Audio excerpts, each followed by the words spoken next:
আমার বয়স তখন অনেক কম। বাবা মা বকেছে পড়ালেখা নিয়ে। তো মন খারাপ করে ছোট চাচুর রুমে গেলাম। ছোট চাচু বললেন, কিরে মন খারাপ? আমি বললাম হ্যাঁ। বললো, ভূতের গল্প শুনবি? আমি আবার ভূতটুক বিশ্বাস করি না। চাচু বললো, এটা সত্য কথা, শুনে দেখ, তোর ভালো লাগবে। আমি বললাম ঠিক আছে, বলো। ছোট চাচু বলল, একদিন আমি মন খারাপ করে পুকুর পাড়ে গিয়ে বসেছিলাম। সন্দেহ হব হব প্রায়, দেখি একটা ছোট্ট বিড়াল ছানা আস্তে আস্তে পুকুরের দিকে নেমে আসছে। আমি চুপ করে তাকিয়ে রইলাম বিড়ালটার দিকে। একটু পরে দেখি বিড়ালটা একদম পানি ছুঁই ছুঁই হয়ে বসলো। আমি ভাবলাম কী ব্যাপার, বিড়ালটা তো পানি ভয় পাই, এটা আবার পানির কাছে আসলো কেন? আমি তাকিয়ে রইলাম। একটু পরে দেখি বিড়ালের মাথাটা হাত দুয়েক লম্বা হয়ে গেল এবং টুপ করে পানির মধ্যে ডুবে গেল। আমি হা করে চেয়ে রইলাম। সে একটা বিশাল তার দেহের ডবল গড়নের মাছ তুলে নিয়ে এলো। মাছটাকে টক করে গিলে ফেললো।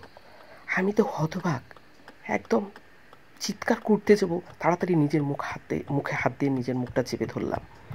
তারপর আবার তাকিয়ে দেখি এবার মাথাটা 4-5 হাত লম্বা হয়ে গেল। সে আবার পুকুরে ডুব দিল, আবার একটা বড় মাছ তুলে নিয়ে এলো এবং টক করে গিলে ফেললো। এই অবস্থা দেখে আমার তো নিঃশ্বাস প্রায় বন্ধ হওয়ার মতো অবস্থা। আমি কি করব, কিভাবে পালাবো ওখান থেকে বুঝে উঠতে পারছিলাম না।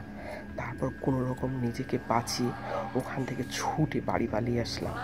তারপর মা বললো, কিরে এত হাঁপাচ্ছিস কেন? আমি বললাম, মা তুমি কখনোই পুকুরে আর যাবে না। আমি আজকে যা দেখেছি তা যদি তুমি দেখো, তোমাকে আর আমরা বাঁচাতে পারবো না। তারপর মাকে আমি পুরো ঘটনা খুলে বললাম।